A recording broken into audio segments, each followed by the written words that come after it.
Edoardo Casu, che emozione è stata oggi?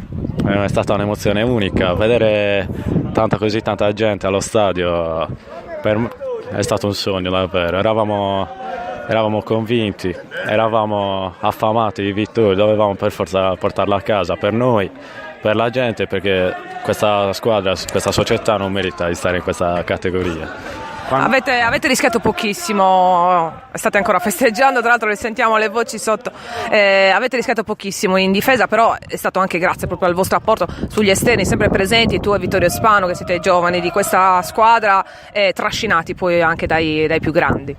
Sì, certo, anche i dati poi parlano, 0 gol, però si difende tutti assieme, dai difensori fino dagli attaccanti ai difensori.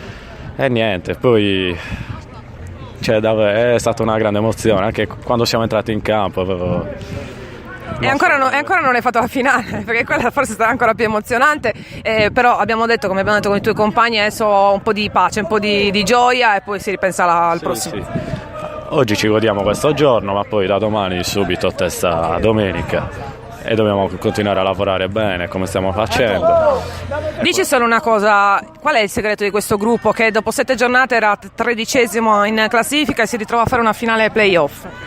Niente, ci siamo guardati tutti in faccia, abbiamo capito che siamo una famiglia, siamo davvero un gruppo unico, anche nonostante le assenze di qualcuno, comunque abbiamo sempre fatto gruppo e alla fine comunque ci sono ottime qualità davanti, Sarrizzo, Spinola, tutti a centrocampo, Sciuda. Sei innamorato di questa squadra? Sì, è una famiglia per me, davvero sono troppo contento di farne parte. Grazie Edoardo Casu. Grazie a te Giù.